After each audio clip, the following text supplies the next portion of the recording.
Hello guys, welcome back to our channel math tech. मेरा नाम है जाहिद पठान और मैं हूं मेडिकल टेक्नोलॉजिस्ट। तो आज का हमारा जो वीडियो है वो है national commission of allied health professional, जो कि मार्च 24 को ये बिल पास हुआ लोकसभा में। तो इस बिल की डिटेल में हम जानेंगे कि क्या खास है इस बिल में। सो गाइस, इस बिल की खासियत क्या है, इस बिल में क्या क्या है, तो आज इस वीडियो में हम पूरा जानेंगे। इस बिल में गुड न्यूज़ है ऑल हेल्थ केयर वर्कर्स को, खास करके टेक्नीशियन और टेक्नोलॉजिस्ट के लिए।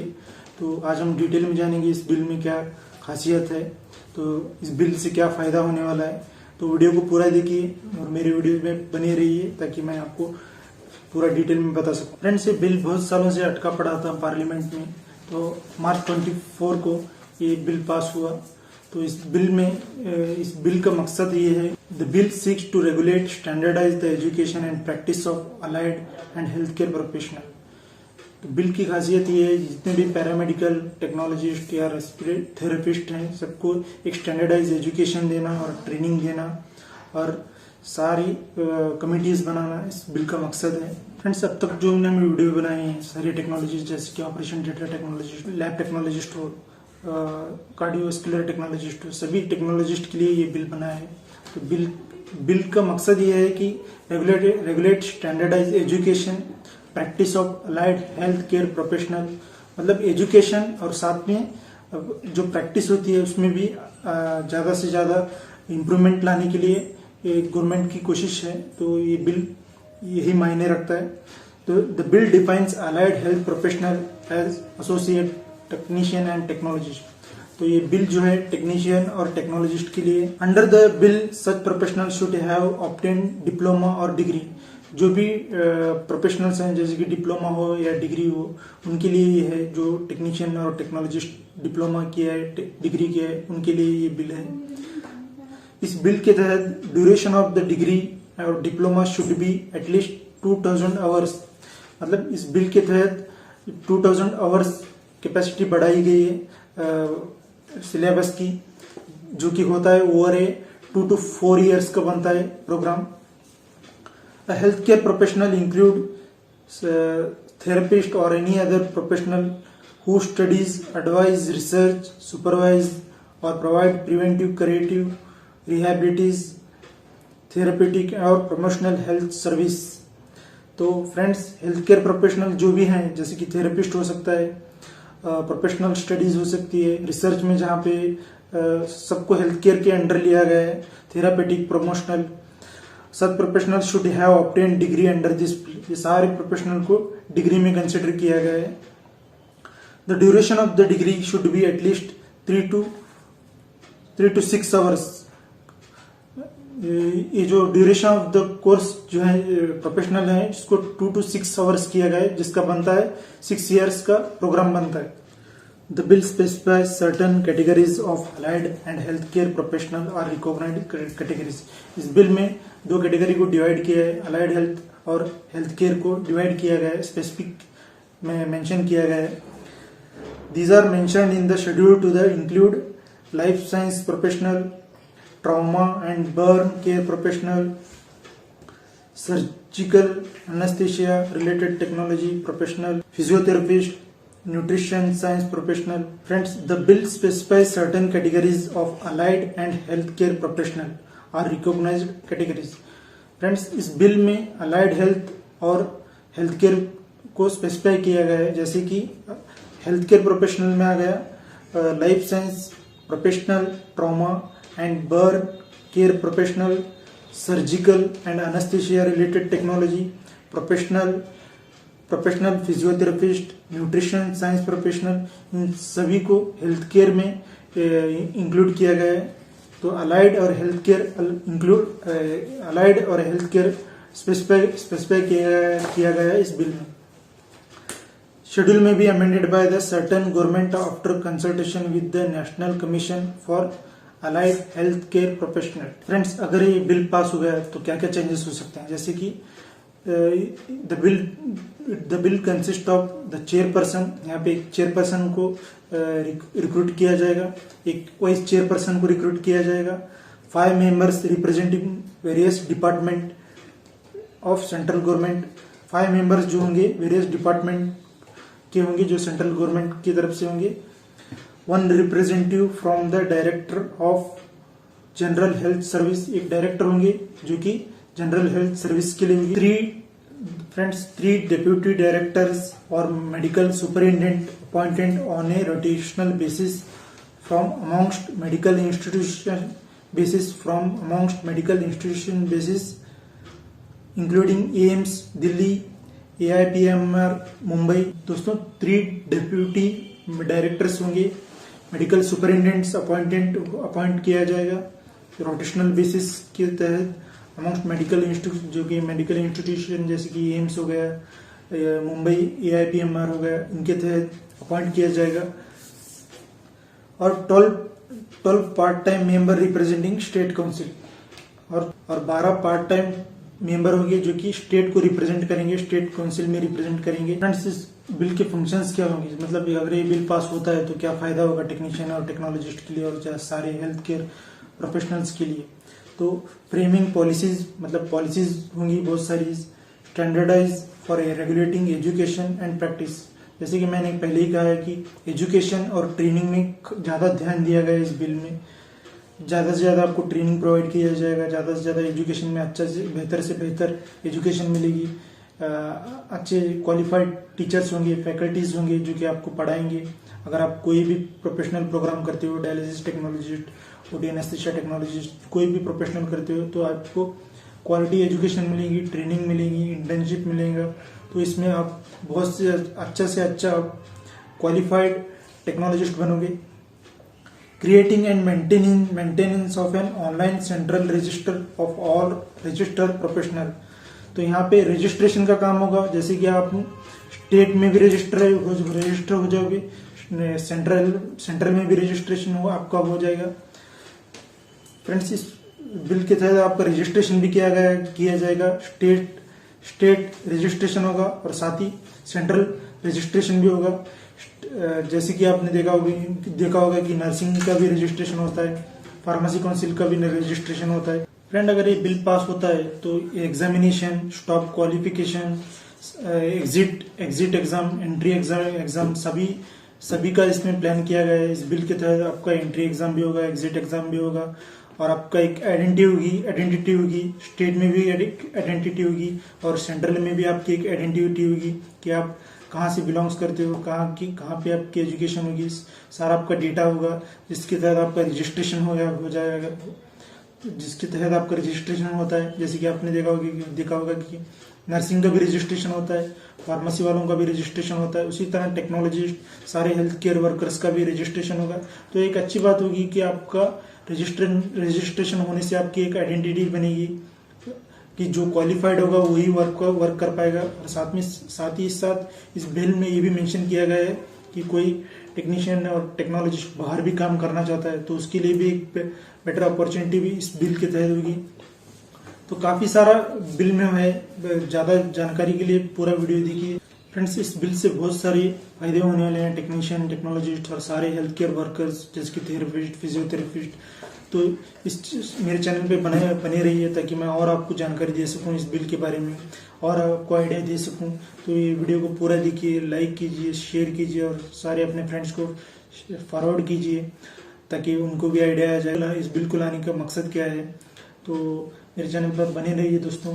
और मैं साथ ही साथ मेरा जो इंस्टाग्राम पेज है उसको भी फॉलो कीजिए, फेसबुक पर भी फॉलो कीजिए ताकि मैं और आपको अपडेट देता रहूँ टेक्नीशियन और टेक्नोलॉजिस्ट के रिलेटेड।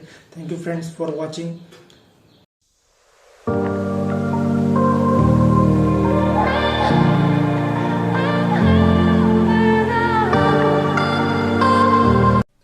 हाय फ्रेंड्स, मेरा नाम है जावेद पठान और मैं हूं एक मेडिकल टेक्नोलॉजिस्ट। तो आज का जो वीडियो है मेडिकल टेक्नोलॉजिस्ट के बारे में। तो मेडिकल टेक्नोलॉजिस्ट होते क्या हैं, इनका रोल्स क्या होता है, जॉब अपॉर्चुनिटीज क्या होती है, किस सेक्टर में आप काम कर सकते हो। तो आइए शुरू करते हैं। What is medical technology? दोस्तों, the name itself suggest that what is medical technologist. Medical technologist वो होता है जहाँ पे आपका टेक्निकली वर्क होता है, तो टेक्निकली आपको काम करना पड़ता है। तो वो कैसे, जैसे कि आप देख सकते हैं कि अलग अलग स्पेशलाइजेशन है, तो उसके वाइज आपका काम अलग अलग होता है। तो तो कौन से स्पेशलाइजेशन है? सबसे पहले आता है क्लिनिकल लेबोरेटरी टेक्नोलॉजी, दूसरा आता है कार्डियक केयर टेक्नोलॉजी, तीसरा आता है डायलिसिस टेक्नोलॉजी, चौथा आता है ओटी एंड एनेस्थीसिया टेक्नोलॉजी, और पांचवा आता है रेस्पिरेटरी थेरेपी टेक्नोलॉजी और रेडियोथेरेपिस्ट। ये 5 कुल मिला के स्पेशलाइजेशन है जिसके तौर पर हम टेक्नोलॉजी के तौर पर काम कर सकते हैं। तो आइए शुरू करते हैं। दोस्तों, अब आप सोच रहे होंगे कि ये सब स्पेशलाइजेशन के लिए एलिजिबिलिटी क्या होती है?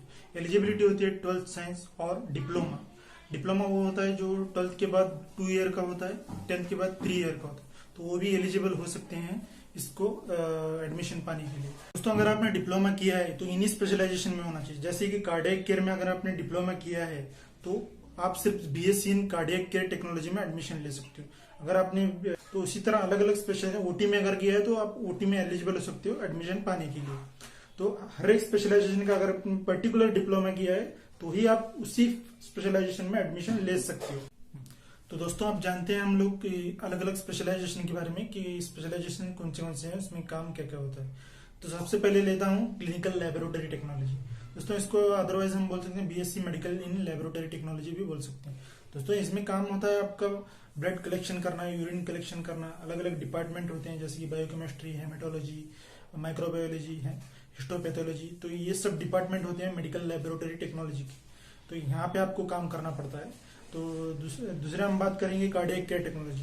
दोस्तों, आजकल आप देख रहे हैं कि किस तरह हार्ट के डिजीज तेजी से बढ़ते जा रहे हैं। तो इसके लिए आजकल कार्डियक केयर में बहुत सारे डिमांड है टेक्नोलॉजिस्ट का।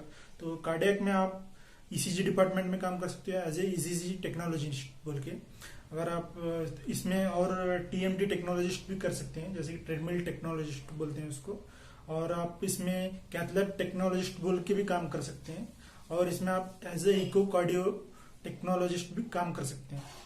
दोस्तों, डायलिसिस टेक्नोलॉजिस्ट वो होता है जहां पे आपको किडनीज की डिजीज के बारे में ट्रीट करना होता है। एज ए टेक्नोलॉजिस्ट आपका काम होता है। तो 2 तरह के होते हैं, रीनल डायलिसिस और पेरिटोनियल डायलिसिस। तो ये 2 डिपार्टमेंट होते हैं डायलिसिस में, इसमें आपको काम करना पड़ता है। तो और चौथा आता है ओटी एंड एनेस्थीसिया। दोस्तों, ये आपको सर्जन के असिस्टेंट बनना पड़ता है, असिस्ट करना होता है सर्जन को कि अलग अलग सर्जरीज होती हैं, जैसे कि ऑर्थोपेडिक सर्जरी होती है और गायनेक सर्जरी होती है, और जैसे ट्रॉमा सर्जरी होती है। हर एक सर्जरी में आपको एज ए टेक्नोलॉजिस्ट बोल के असिस्ट करते हैं, रिक्रूट करते हैं। तो ये भी बहुत अच्छा एक आजकल बहुत स्कोप है, बहुत चल रहा है। और इसका आपका काम होता है वो ओटी में रुकना पड़ता है आपको। तो एनेस्थीसिया वो होता है जहाँ पे आपको एनेस्थीसिया देना पड़ता है। उस प्लेसेस जैसे जनरल एनेस्थीसिया हो सकता है, लोकल एनेस्थीसिया हो सकता है। तो आपका काम होता है एनेस्थीसिया देना। तो रेस्पिरेटरी थेरेपी टेक्नीशियन वो होता है जहाँ पे वो लंग्स के रिलेटेड डिजीज को ट्रीट करते हैं, तो डायग्नोसिस करते हैं। जैसे कि आजकल देख रहे हैं कोविड-19 किस तरह से फैला है, तो उसमें बहुत ज्यादा काम होता है रेस्पिरेटरी टेक्नोलॉजिस्ट का, क्योंकि वो लंग्स के रिलेटेड काम करते हैं, तो ट्रीट करते हैं, डायग्नोस करते हैं। तो पांचवा तो है रेडियोथेरेपिस्ट। दोस्तों, रेडियोथेरेपिस्ट वो होता है जहाँ पे हम कैंसर का इलाज करते हैं।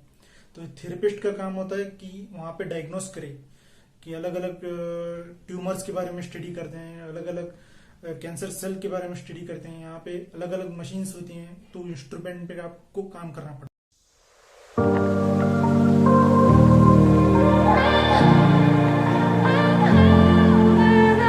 हेलो फ्रेंड्स, मेरा नाम है जावेद पठान, मैं हूं मेडिकल टेक्नोलॉजिस्ट। तो आज का वीडियो है मेरा इमेजिंग टेक्नोलॉजिस्ट के बारे में जानने के लिए। और इमेजिंग टेक्नोलॉजिस्ट को हम दूसरे वर्ड में कहते हैं रेडियोलॉजी टेक्नोलॉजिस्ट। दोस्तों, ये एक प्रोफेशनल मेडिकल प्रोग्राम है जो कि 3 इयर्स का होता है। इसकी एलिजिबिलिटी होती है 12th साइंस या फिर डिप्लोमा। डिप्लोमा यानी 2 ईयर का हो सकता है, जो 12th की बात करते हैं। 3 इयर्स का हो सकता है। अगर आप डिप्लोमा करते हो तो डिप्लोमा जो है डिप्लोमा इन एक्सरे टेक्नोलॉजी होता है। तो वो अगर आप करते हो तो एलिजिबल होते हो इमेजिंग टेक्नोलॉजिस्ट के लिए। तो आइए जानते हैं व्हाट इज इमेजिंग टेक्नोलॉजिस्ट या फिर रेडियोलॉजी टेक्नोलॉजिस्ट। दोस्तों, यहाँ पे बहुत सारे डिपार्टमेंट्स होते हैं, जैसे कि एक्सरे डिपार्टमेंट। सबसे पहले आता है एक्सरे डिपार्टमेंट, जहाँ पे आपको एक्सरे फिल्म्स निकालना पड़ता है, जैसे कि बोन फ्रैक्चर हो सकता है। तो अलग अलग लोकेशन की एक्सरे निकालना पड़ता है, जैसे कि रिब फ्रैक्चर हो सकता है, स्कल फ्रैक्चर हो सकता है, वर्टिब्रे फ्रैक्चर हो सकता है। तो जहां जहां पे फ्रैक्चर होता है तो वहां पे आपको एक्सरे फिल्म बनाना पड़ती है। जो एक्सरे डिपार्टमेंट होता है वो फुली सिक्योरिटी वाइज होता है, क्योंकि यहाँ पे किसी को अलाउड नहीं होता है, जो कि रेडिएशन होते हैं। एक्सरे में दोस्तों इलेक्ट्रोमैग्नेटिक रेडिएशन होते हैं जो कि हमारी बॉडी को हार्म करते हैं, इसलिए किसी को भी अलाउड नहीं किया जा सकता। तो वहां पे जो टेक्नोलॉजिस्ट काम करते हैं वो फुली प्रिकॉशन लेते हैं, जैसे कि लीड एप्रॉन पहनते हैं, आई ग्लास पहनते हैं, तो वो फुली एप्रॉन पहन के काम करते हैं। तो एक्सरे टेक्नोलॉजिस्ट का काम होता है पहले पेशेंट को प्रिपरेशन करना, उनको अंदर लेना, उनको समझाना कि किस टाइप का टेस्ट है, कौन से फिल्म निकालना है, कैसे पोजीशन लेना है, तो वो सब आपको समझाना पड़ता है। तो उनको प्रॉपर पोजीशन देना पड़ता है। तो ये काम सब एक्सरे टेक्नोलॉजिस्ट का होता है। बनाने से पहले सबसे पहले हम ये देखना चाहिए कि पेशेंट कोई मेटालिक ऑब्जेक्ट तो नहीं पहना है, जैसे कि चेन हो गया, ब्रेसलेट हो गया, ये सब उनको निकालना पड़ता है, क्योंकि ये सब एक्सरे फिल्म में आ जाती है। तो ये सब नहीं होना चाहिए। तो एज ए टेक्नोलॉजिस्ट उनको काम होता है ये सब निकालने के लिए कहना, क्योंकि ये फिल्म में आ जाती है तो फिल्म प्रॉपर तरीके से नहीं दिख पाती। तो सबसे पहले हमको मेटालिक जो ऑब्जेक्ट्स हैं, जैसे चेन हो गया, ब्रेसलेट्स हो गया, रिंग्स हो गए, ये सब निकालना पड़ता है, जो कि एक्सरे में ये सब अलाउड नहीं होता है। और यहाँ पे उन लोगों को भी अलाउड नहीं करना है जो कि प्रेग्नेंट लेडीज होती हैं, क्योंकि प्रेग्नेंट लेडीज के लिए एक्सरे रेडिएशन बहुत ही हजार्ड होते हैं, उनको अंदर लेना बहुत ही रिस्क का काम होता है। उन्हें बिल्कुल अंदर नहीं लेना चाहिए एक्सरे डिपार्टमेंट के अंदर। और एक्सरे टेक्नोलॉजिस्ट होने के नाते जैसे ही आप फिल्म बनाते हो तो उसका रिपोर्ट भी बनाना पड़ता है, और इस रिपोर्ट को मेंशन भी करना पड़ता है कि कहाँ पे क्या अबनॉर्मलिटीज हैं, तो इसको रेडियोलॉजिस्ट को सबमिट भी करना पड़ता है। तो ये होता है एक्सरे टेक्नोलॉजी का काम, जो कि ओवरव्यू है, आप बस इतना ही जान ले। दोस्तों इमेजिंग टेक्नोलॉजी में और एक डिपार्टमेंट आता है, जैसे कि सिटी स्कैन टेक्नोलॉजिस्ट, जो कि सिटी कंप्यूटर टोमोग्राफी, इसको सिटी स्कैन कहते हैं। तो यहाँ पे स्कैन करना पड़ता है अलग अलग टिश्यूज को, कॉन्ट्रास्ट दिया जाता है। तो यहाँ पे भी फुली रेडिएशन होता है, तो यहाँ पे भी किसी को अलाउड नहीं करना है, टोटली यहाँ पे रेडिएशन होता है। टेक्नोलॉजिस्ट जो ऑपरेट करते हैं, ऑपरेट करने से पहले कंसोल रूम में बैठते हैं, वहां पे बैठ करके ऑपरेट करते रहते हैं, पेशेंट जो कि अंदर रहता है। तो यहाँ पे भी हाईली रेडिएशन रहते हैं, तो यहाँ पे भी पेशेंट को पोजीशन देना पड़ता है, कॉन्ट्रास्ट देना पड़ता है, डिफरेंट ऑर्गन्स को यूज करना पड़ता है, अबनॉर्मलिटीज को फाइंड आउट करना पड़ता है। तो ये होता है सिटी स्कैन टेक्नोलॉजिस्ट का काम होता है। तो दोस्तों सिटी स्कैन टेक्नोलॉजिस्ट होने के बाद अब आते हैं एमआरआई टेक्नोलॉजिस्ट। तो दोस्तों यहाँ पे एमआरआई जो कि होता है मैग्नेटिक रेजोनेंस इमेजिंग।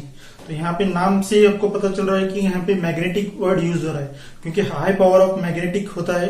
तो यहाँ पे भी एमआरआई टेक्नोलॉजिस्ट होते हैं, जो कि उनको ये ऑपरेट करना पड़ता है। तो यहाँ पे बहुत सारे प्रिकॉशन लेना पड़ते हैं दोस्तों, जैसे कि यहाँ पे पेशेंट कोई भी मेटालिक ऑब्जेक्ट नहीं होना चाहिए, कॉइन्स हो गया, ब्रेसलेट, चेन, ये कोई भी चीजें नहीं पहनना है, क्योंकि ये मैग्नेटिक होता है तो बहुत जोर तरीके से खींचता है, तो पेशेंट बहुत ही बड़ा नुकसानदायक हो सकता है पेशेंट के लिए। तो यहाँ पे केयरफुली एंटर होना है, और ये पेशेंट का काम होता है, टेक्नोलॉजिस्ट का काम होता है कि पेशेंट को एक्सप्लेन करे कि इन सब चीजों को अंदर अलाउड नहीं होता है। तो अंदर जाने से पहले टेक्नोलॉजिस्ट का काम होता है कि ये एक्सप्लेन करे कि इन सब चीजों को अंदर अलाउड नहीं, आपको पहनना नहीं है।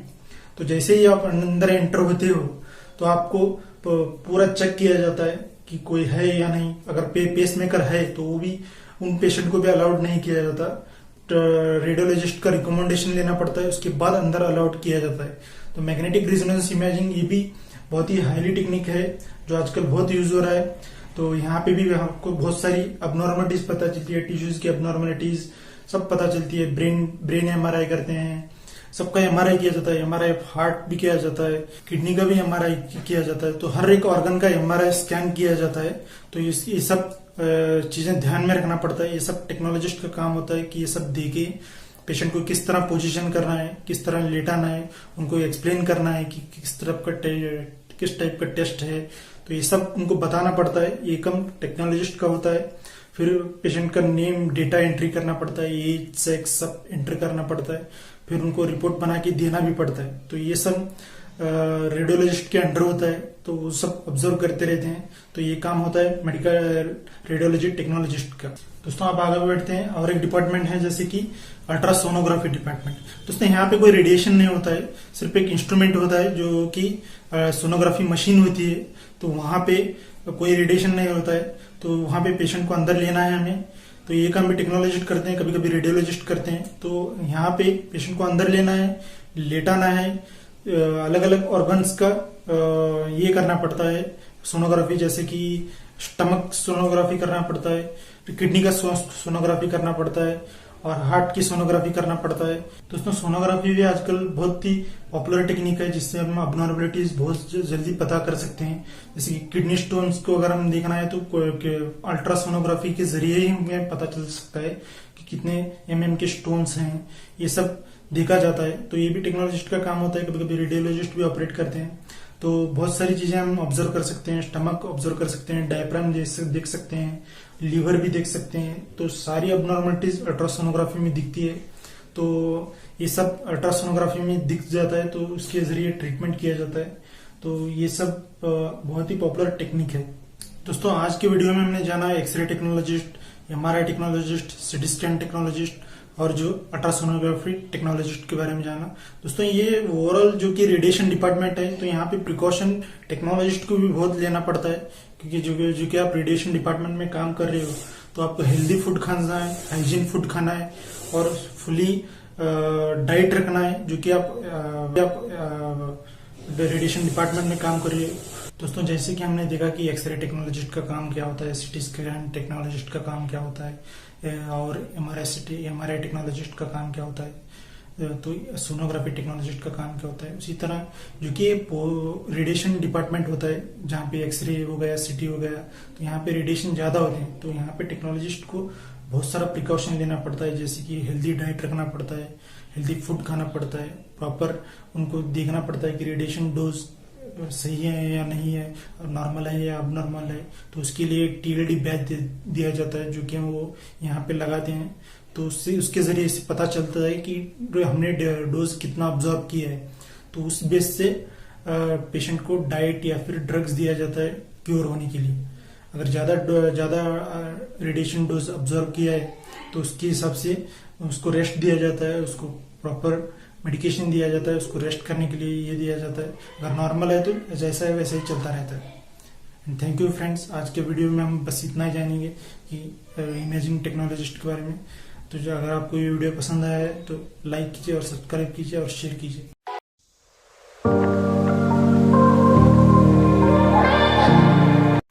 Hello friends, welcome to my channel MedTech. दोस्तों आज के वीडियो में हम देखेंगे कार्डियक केयर टेक्नोलॉजिस्ट के बारे में। दोस्तों पिछले वीडियो देखा कि मेडिकल टेक्नोलॉजिस्ट क्या होते हैं, इनका रोल्स क्या होता है, प्रोग्राम क्या होता है, एलिजिबिलिटीज़ क्या होती है, अपॉर्चुनिटीज़, जॉब अपॉर्चुनिटीज़ क्या हो सकती है, करियर अपॉर्चुनिटीज़ क्या हो सकती है। तो दोस्तों जो पिछले वीडियो में मैंने कार्डियक केयर टेक्नोलॉजिस्ट के बारे में एक्सप्लेन किया था, लेकिन थोड़ा सा किया था। लेकिन आज के वीडियो में मैं थोड़ा डीप जाना चाहता हूँ ताकि आप सब लोग भी जान लें। तो आज का वीडियो है कार्डियक केयर टेक्नोलॉजी। दोस्तों यहाँ पे हमने हार्ट को कार्डियो वर्ड यूज़ किया है, क्योंकि जो हार्ट होता है वो कार्डियक मसल से बना है, इसलिए हमने इसको नाम कार्डियक वर्ड यूज़ किया है। दोस्तों जब भी हम हार्ट के रिलेटेड कोई भी चीज़ पढ़ते हैं तो वो कार्डियोलॉजी बोलते हैं। दोस्तों हम हार्ट के रिलेटेड कोई भी चीज़ पढ़ रहे हैं तो कार्डियोलॉजी हम बोलते हैं। दोस्तों कोई भी कंसल्टेंट कार्डियक रिलेटेड डिसीजेस को ट्रीट कर रहा है तो वो कार्डियोलॉजिस्ट होता है।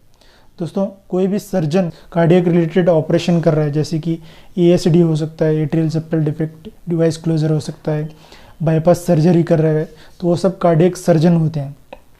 दोस्तों आज की वीडियो में हम देखेंगे कि कार्डियक टेक्नोलॉजिस्ट क्या करते हैं, कार्डियोस्कुलर टेक्नोलॉजिस्ट क्या करते हैं। दोस्तों कार्डियोलॉजी में 4 कैटेगरी में डिवाइड किया गया है। सबसे पहले आता है ECG, दूसरा आता है एकोकार्डियोग्राफी, तीसरा आता है ट्रेडमिल टेक्नोलॉजी या फिर स्ट्रेस टेस्ट, चौथा आता है कैथ लैब डिपार्टमेंट। दोस्तों सबसे पहले मैं आता हूँ ECG में। दोस्तों डेफिनेशन के तौर पर मैं इसको एक्सप्लेन करूँगा। Electrical activity of the heart is graphically presentation. दोस्तों हमारा हार्ट इलेक्ट्रिकल एक्टिविटी से वर्क करता है। दोस्तों हमारे कंडक्शन सिस्टम से इलेक्ट्रिकल एक्टिविटी होती है, जिसके कारण हार्ट कॉन्ट्रैक्शन एंड रिलैक्सेशन करता है। तो ECG मशीन वो फाइंड आउट करती है, उसके ज़रिए वेव्स निकलते हैं, कुछ इस तरह नॉर्मल ECG दिखता है। तो उसके बेसिस पे हम पता लगता है कि रिदम नॉर्मल है या अबनॉर्मल है। कोई भी अबनॉर्मलिटीज होती है तो हम फाइंड आउट कर सकते हैं ECG के ज़रिए। दोस्तों ECG जो होता है सबसे बेसिक होता है, ईसीजी के ज़रिए हम कोई भी अबनॉर्मलिटीज़ फाइंड आउट कर सकते हैं। तो दोस्तों मान लो कि आपको चेस्ट पेन हुआ है, तो आप डर जाते हो कि आपको कुछ हार्ट के रिलेटेड कोई प्रॉब्लम तो नहीं है, तो आप घबरा जाते हो, तो आप कार्डियोलॉजिस्ट के पास जाते हो। तो कार्डियोलॉजिस्ट के पास जैसे ही आप जाते हो तो कार्डियोलॉजिस्ट सबसे पहले प्रेफर करते हैं ईसीजी के लिए, क्योंकि ईसीजी में पता चलता है कि चेस्ट पेन क्यों हो रहा है। अगर नॉर्मल मस्कुलर पेन है तो पेन किलर से ठीक हो सकता है। अगर हार्ट के रिलेटेड कोई अबनॉर्मलिटीज़ है तो ईसीजी में दिख जाता है। तो ईसीजी सेटअप कुछ इस तरह होता है दोस्तों, आप देख सकते हैं। तो दोस्तों ईसीजी में ईसीजी टेक्नोलॉजिस्ट भी होता है जो ऑपरेट करते हैं ईसीजी मशीन। दोस्तों ईसीजी जो हम करते हैं तो वो है रेस्टिंग कंडीशन में करते हैं। जो पेशेंट हो जो कि रेस्टिंग कंडीशन में होता है, वो कोई भी एक्सरसाइज नहीं करता है, वो कोई भी एक्टिविटीज़ नहीं करता है, सिर्फ रेस्टिंग कंडीशन में होता है। अगर कोई पेशेंट भागता हुआ या दौड़ता हुआ आया है तो उसको बिठाना है, 10 मिनट के बाद अंदर लेना है। ऐसे डायरेक्टली हम उनका ईसीजी नहीं कर सकते। चांसेस होते हैं कि जिसमें हार्ट रेट इंक्रीज़ होता है तो वो ईसीजी में दिख सकता है।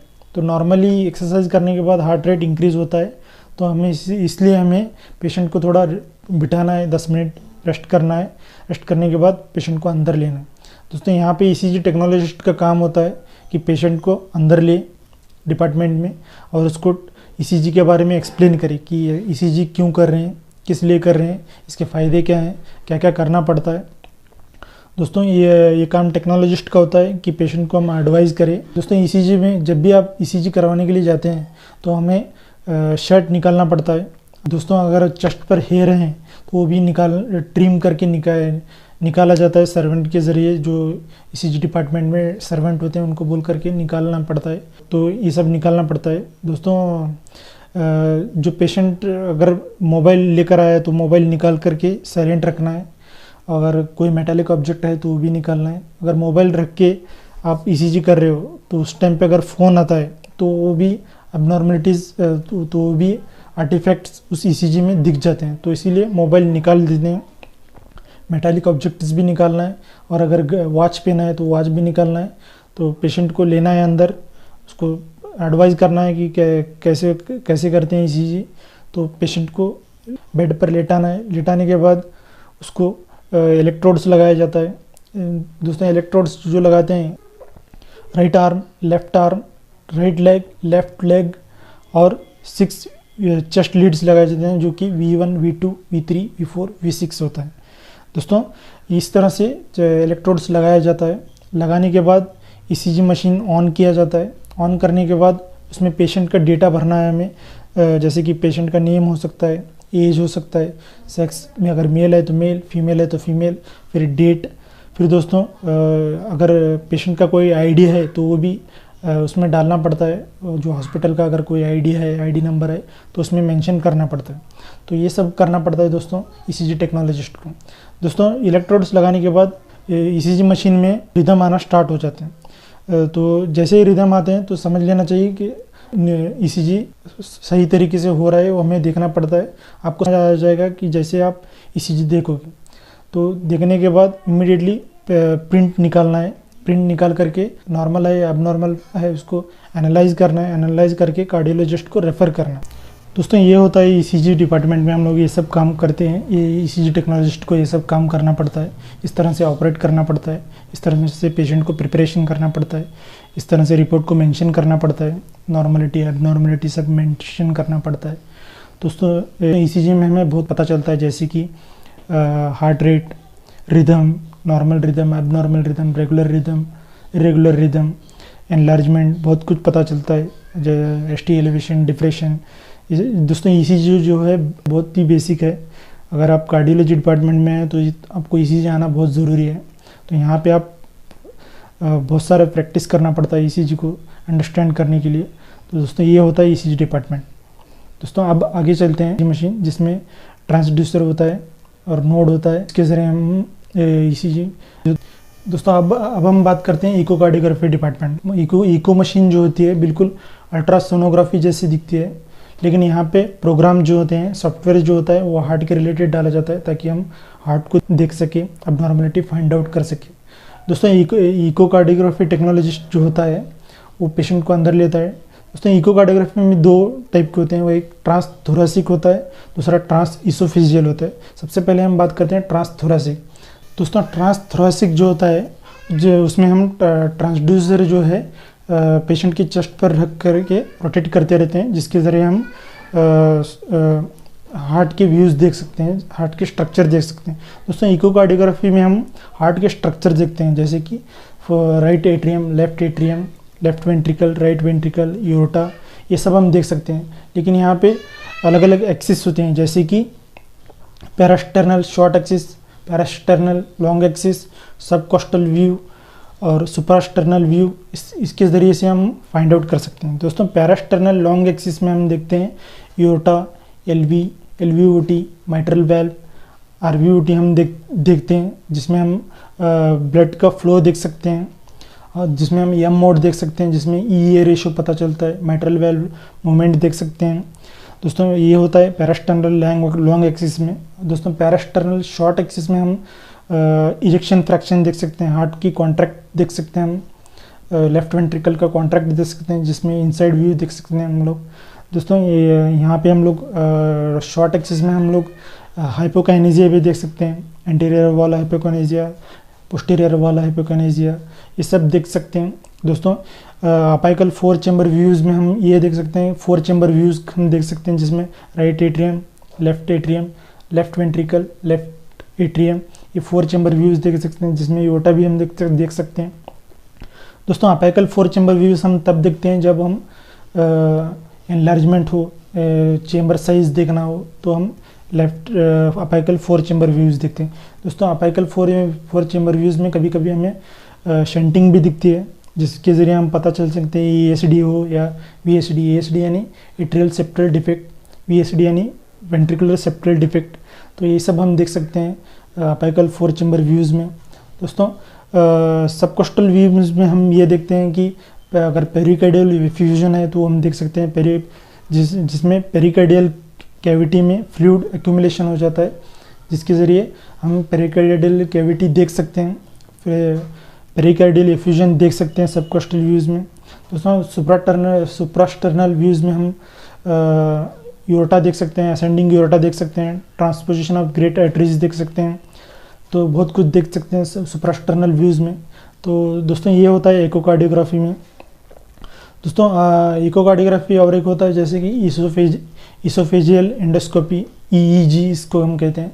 दोस्तों हमने ट्रांसथोरेसिक में देखा कि हम ट्रांसड्यूसर चेस्ट में रख करके मूव करते हैं, लेकिन यहाँ पे EEG में जो है एंडोस्कोपी होती है, जिसको ओरल कैविटी के ज़रिए डाल करके ईसोफेगस में डाला जाता है। ईसोफेगस में डाल करके हम हार्ट को नज़दीक से देख सकते हैं। दोस्तों ये बहुत रेयर यूज़ करते हैं, जैसे कि हमें अगर डिफेक्ट देखना हो, VSD देखना हो, ESD देखना हो, या फिर जो भी डिफेक्ट्स हैं हम इसमें देख सकते हैं, करीब से देख सकते हैं, उसको कैलकुलेशन कर सकते हैं। ये दोस्तों इकोकार्डियोग्राफी में हम बहुत कुछ देख सकते हैं। यहाँ पे हम लोग ब्लड फ्लो भी देख सकते हैं, इजेक्शन फ्रैक्शन भी देख सकते हैं, अगर स्कार है तो वो भी देख सकते हैं, वेल्व का मूवमेंट देख सकते हैं, ट्राइकैस्पिड वेल्व मूवमेंट भी देख सकते हैं, माइट्रल वेल्व का मूवमेंट भी देख सकते हैं, यूरोटिक वेल्व भी देख सकते हैं। तो इस तरह से आप देख सकते हैं, सारी एबनॉर्मलिटी फाइंड आउट कर सकते हैं इकोकार्डियोग्राफी के ज़रिए। Hello friends, welcome to my channel medtech. दोस्तों आज की वीडियो में हम देखेंगे कि मेडिकल लेबोरेटरी टेक्नोलॉजी क्या होती है और यहाँ पे टेक्नोलॉजिस्ट क्या काम करते हैं, अलग अलग डिपार्टमेंट्स क्या होते हैं। तो शुरू करते हैं आज का वीडियो मेडिकल लेबोरेटरी। दोस्तों इसमें इस डिपार्टमेंट में अलग अलग डिपार्टमेंट होते हैं, जैसे कि pathology department, biochemistry department, microbiology department, histopathology department. दोस्तों सबसे पहले शुरू करता हूँ पैथोलॉजी डिपार्टमेंट। दोस्तों पैथोलॉजी डिपार्टमेंट वो है जिसको हम स्टडी ऑफ डिसीज़ कहते हैं। दोस्तों डिसीज़ को पता लगाने के लिए पैथोलॉजी डिपार्टमेंट का इस्तेमाल किया जाता है, और यहाँ पे सैंपल के तौर पर अलग अलग सैंपल लिया जाता है, जैसे कि ब्लड सैंपल, यूरिन सैंपल, फिर स्टूल सैंपल भी लिया जाता है। दोस्तों पैथोलॉजी में जो ब्लड ड्रॉ करते हैं उन्हें हम प्लेबोटोमिस्ट कहते हैं। दोस्तों अगर आप ये प्रोग्राम करते हो, अगर आप जस्ट पास आउट हो, अगर आपके पास कोई एक्सपीरियंस नहीं है, तो आप एज ए प्लेबोटोमिस्ट बोल के आप रिक्रूट होते हो। क्योंकि यहाँ पे आपको सीखना होता है कि आप किस तरह से ब्लड निकालना है, अडल्ट पेशेंट का किस तरह से निकालना है, किस तरह से बेल्ट लगाना है, किस तरह से वेन को पंक्चर करना है, किस तरह से ब्लड निकालना है। पेडियाट्रिक यानी बच्चों का ब्लड किस तरह से निकालना है, किस तरह से वेन को सर्च करना है, बोन्स करना है और किस तरह से ब्लड निकालना है। फिर जो ओल्डर पेशेंट होते हैं, जो फैट पेशेंट होते हैं, उनका भी ब्लड निकालना है। तो ये आप फ्लेबोटोमिस्ट में जब आप काम करते हो तो सब आप सीख जाते हो। आगे चलते हैं हेमेटोलॉजी डिपार्टमेंट। दोस्तों हेमेटोलॉजी में ब्लड के रिलेटेड सारे टेस्ट होते हैं, जैसे कि RBC counting, WBC counting, platelet counting. दोस्तों मैनुअली इसको इम्प्रूव्ड नेबर काउंटिंग चेम्बर के ज़रिए काउंट किया जाता था, लेकिन अब मशीन्स आई हैं, सीबीसी मशीन। तो यहाँ पे कंप्लीट ब्लड काउंट, उसको सैंपल के तौर पर ब्लड दिया जाता है, स्लिप में ब्लड काउंट आ जाते हैं। RBC counting, WBC counting, platelet counting सब रिकॉर्ड होते हैं। आगे चलते हैं दोस्तों हेमेटोलॉजी डिपार्टमेंट में ब्लड ग्रुप भी टेस्ट किया जाता है, उसको आरएच फैक्टर दिया जाता है, चाहे ए पॉजिटिव हो, बी पॉजिटिव हो, ओ पॉजिटिव हो, बी पॉजिटिव हो, नेगेटिव हो। तो यहाँ पे हेमेटोलॉजी डिपार्टमेंट में देखा जाता है। दोस्तों यहाँ पे ईएसआर भी किया जाता है, जो एरिथ्रोसाइट सेडिमेंटेशन रेट हम कहते हैं। दोस्तों यहाँ पे एचबी टेस्ट भी किया जाता है, जिसमें हम हीमोग्लोबिन देखते हैं। दोस्तों हीमोग्लोबिन जो है साइलिज मेथड के जरिए दिखते हैं, जो कंपैरेटर बॉक्स को यूज़ करके किया जाता है। दोस्तों हेमेटोलॉजी डिपार्टमेंट में और भी बहुत कुछ टेस्ट होते हैं। दोस्तों अब आगे बढ़ते हैं, वो है बायोकेमिस्ट्री डिपार्टमेंट। दोस्तों यहाँ पे बायोकेमिकल एंजाइम्स जो होते हैं उसको हम टेस्ट किया जाता है। दोस्तों यहाँ सैंपल के लिए सीरम लिया जाता है, जो सेंट्रीफ्यूज करके लेते हैं। दोस्तों यहाँ पे ग्लूकोज टेस्ट करते हैं हम, जो फास्टिंग ब्लड शुगर हो, पोस्ट प्रेंडियल हो या फिर रैंडम ब्लड शुगर हो, तो यहाँ पे बायोकेमिस्ट्री डिपार्टमेंट में टेस्ट करते हैं।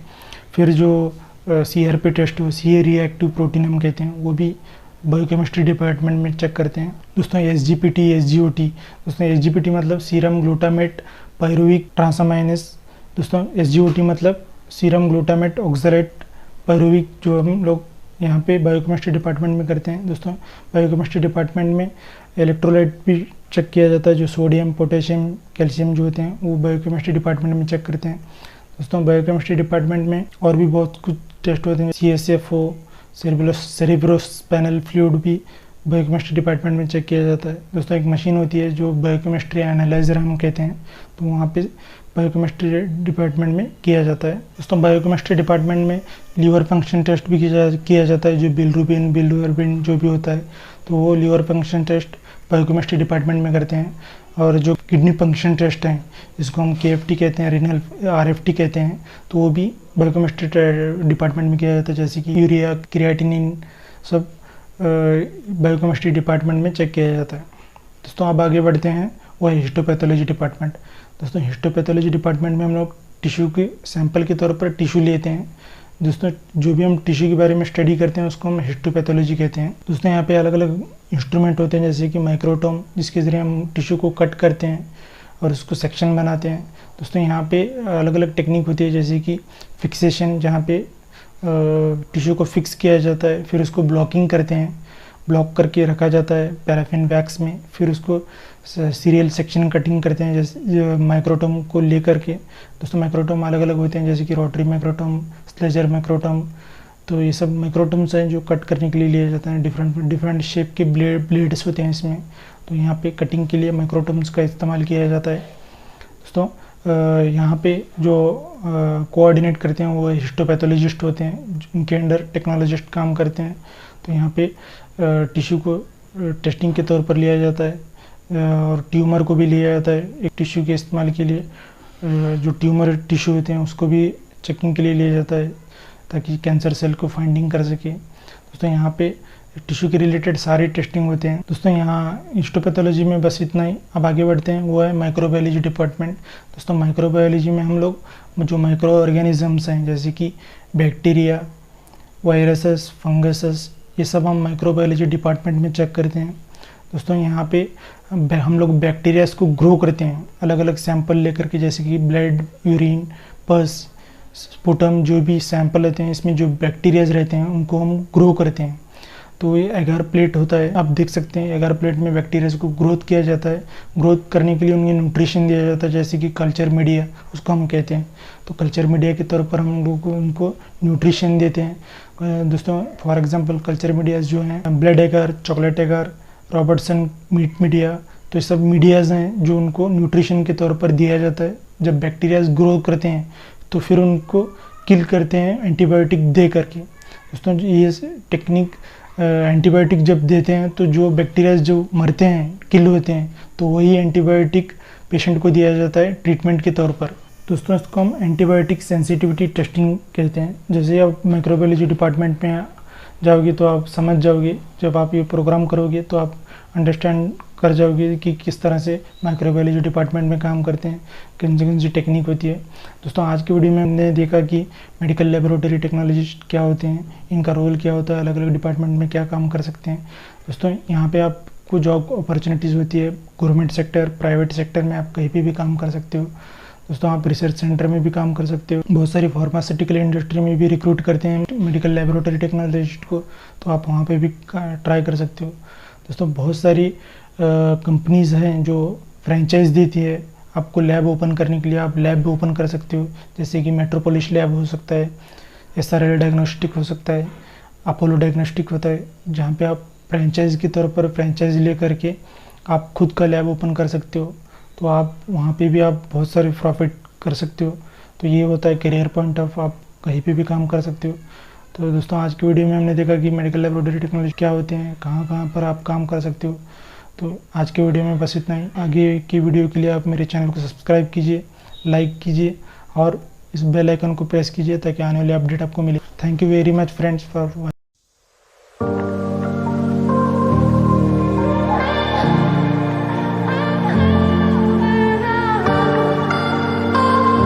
Hello friends, welcome to my channel medtech. मेरा नाम है जावेद पठान और मैं हूं एक मेडिकल टेक्नोलॉजिस्ट। फ्रेंड्स आज के इस वीडियो में हम देखेंगे डायलिसिस टेक्नोलॉजिस्ट के बारे में कि डायलिसिस टेक्नोलॉजिस्ट क्या काम करते हैं, इनका प्रोफेशनल मेडिकल प्रोग्राम क्या होता है, इसकी एलिजिबिलिटी क्या होती है। तो आइए शुरू करते हैं हमारा टॉपिक डायलिसिस टेक्नोलॉजिस्ट। फ्रेंड्स एक प्रोफेशनल मेडिकल प्रोग्राम है जो कि 3 इयर्स का होता है। इसके लिए एलिजिबिलिटी होती है 12th साइंस या फिर डिप्लोमा अगर आपने डायलिसिस किया है तो। फ्रेंड्स डायलिसिस में हमें किडनीज़ के रिलेटेड डिसीज़ को ट्रीट करना होता है, डायलिसिस करना पड़ता है। डायलिसिस एक मेडिकल प्रोसीजर है जहां पर हम जो किडनी फेलियर्स के जो पेशेंट होते हैं उनको हम ट्रीट करते हैं। फ्रेंड्स किडनी में 1 मिलियन ऑफ नेफ्रॉन होती हैं, ये किडनी में 1 मिलियन ऑफ नेफ्रॉन्स होते हैं जो कि ये फिल्टर का काम करते हैं। आमतौर पर होता क्या है कि जो किडनी फेलियर्स के जो पेशेंट होते हैं उनमें ये काम करना बंद करते हैं, तो इनको ज़रूरी होता है कि इनको डायलिसिस किया जाए। तो इसलिए डायलिसिस प्रोसीजर होता है जिसमें एक मशीन होती है। आप देख सकते हैं कि किस तरह से एक मशीन है जहाँ पे हम डायलिसिस करते हैं। यहाँ पे डायलिसिस करना पड़ता है। तो यहाँ पे डायलिसिस टेक्नोलॉजिस्ट का काम होता है कि पेशेंट को हम अंदर ले, उनका केस स्टडी करें, जैसे कि उनका प्री डायलिसिस हेल्थ चेकअप जो होता है वो देखना पड़ता है, जो ब्लड टेस्ट करते हैं उसको देखना पड़ता है, फिर पेशेंट का वेट देखना पड़ता है। प्री डायलिसिस से पहले पेशेंट का वेट देखना पड़ता है, फिर पेशेंट को अंदर लिया जाता है। दोस्तों डायलिसिस आमतौर पर 3 या 4 आवर्स या कभी कभी 6 आवर्स का भी रहता है। तो डिपेंड करता है कि पेशेंट की कंडीशन कैसे है, वैसे उस तरह पेशेंट को डायलिसिस किया जाता है। दोस्तों डायलिसिस 2 टाइप के होते हैं, एक होता है हेमोडायलिसिस और दूसरा होता है पेरिटोनियल डायलिसिस।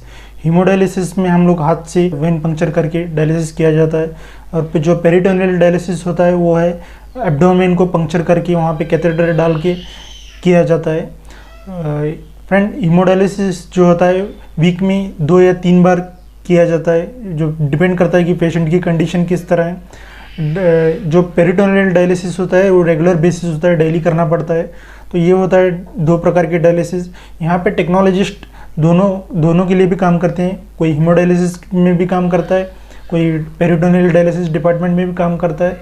हीमोडायलिसिस डिपार्टमेंट जो कि आम है, बहुत कॉमन लोग करवाते हैं, जो कि नॉर्मली इसका बहुत ही इजी प्रोसीजर होता है। यहाँ पे एक मशीन होती है जहाँ पे सारा सेटअप होता है, फ्लूइड बैलेंस किया जाता है, जब पेशेंट को लगाया जाता है, मशीन पर बिठाया जाता है, तो हर एक सेटिंग होती है, हर एक वहाँ पे हीमोडायनामिक मॉनिटर भी होता है, जो कि हर चीज़ मॉनिटर होते रहता है। पेशेंट का ऑक्सीजन सैचुरेशन, पेशेंट का हार्ट रेट, बीपी, ईसीजी वगैरह सब मॉनिटर होते रहता है। पर टेक्नोलॉजिस्ट का काम होता है ये सब ऑब्जर्व करना, कहीं पे कॉम्प्लिकेशन हो तो इमरजेंसी में हैंडल करना, ये सब डायलिसिस टेक्नोलॉजिस्ट का काम होता है।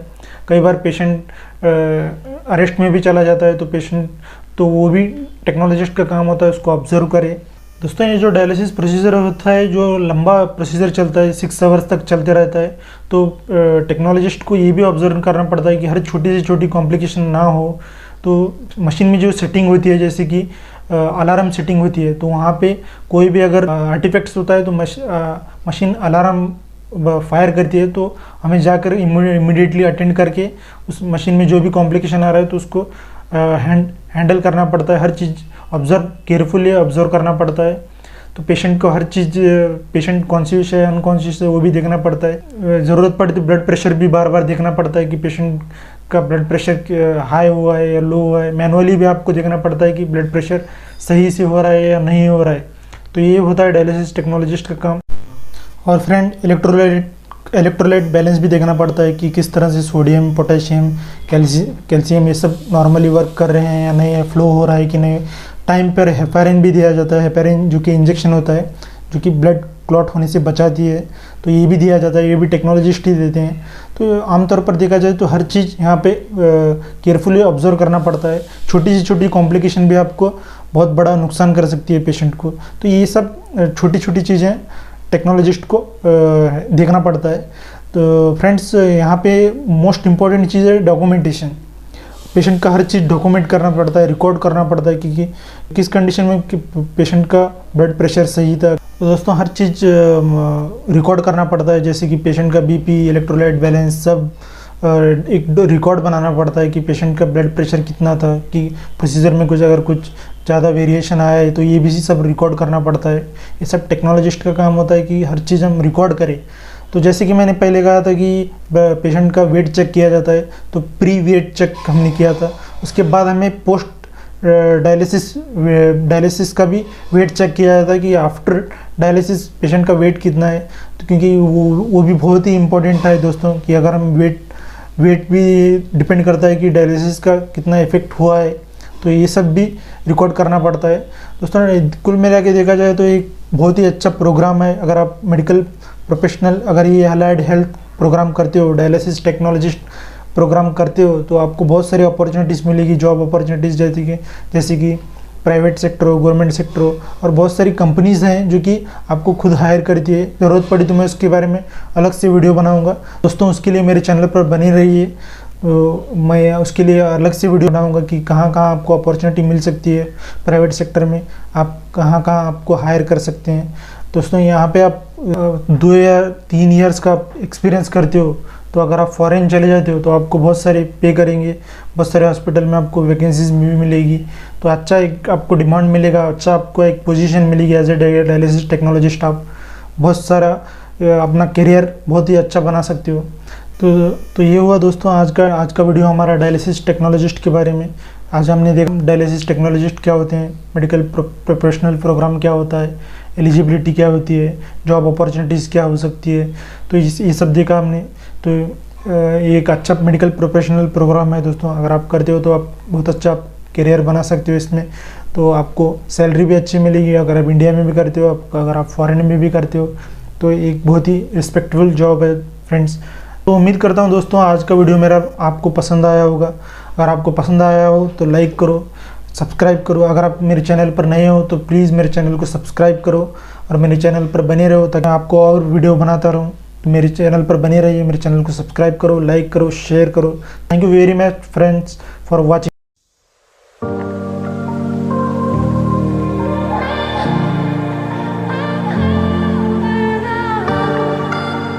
Hello friends, welcome back to our channel MedTech. मेरा नाम है जावेद पठान और मैं हूँ मेडिकल टेक्नोलॉजिस्ट। जैसे कि हमने हर बार वीडियो बनाया है, लेकिन इस बार हम वीडियो बनाने जा रहे हैं ओटी टेक्नोलॉजिस्ट के बारे में। ओटी यानी operation theatre technologist. Operation theatre technologist के बारे में आज की इस वीडियो में हम जानेंगे ऑपरेशन थिएटर टेक्नोलॉजिस्ट के बारे में। कि वो क्या वर्क करते हैं। दोस्तों इसके साथ ही उन्हें अनेस्थीसिया टेक्नोलॉजिस्ट भी कहते हैं। एक कंबाइंड कोर्स होता है, यानी ऑपरेशन थिएटर और अनेस्थीसिया दोनों मिलकर के एक कंबाइंड कोर्स होता है जिसको हम ओटी एंड अनेस्थीसिया टेक्नोलॉजिस्ट कहते हैं। दोस्तों ओटी का मतलब होता है ऑपरेशन थिएटर, जहाँ पे बहुत सारी सर्जरीज होती है, जैसे कि फ्रैक्चर की सर्जरीज होती है, बहुत सारी अलग अलग सर्जरीज होती है, ऑपरेशंस होते हैं। तो वहाँ पे टेक्नोलॉजिस्ट की जरूरत पड़ती है ओटी को असिस्ट करने के लिए, सर्जन्स को असिस्ट करने के लिए। तो ऑपरेशन थिएटर टेक्नोलॉजिस्ट की जरूरत पड़ती है।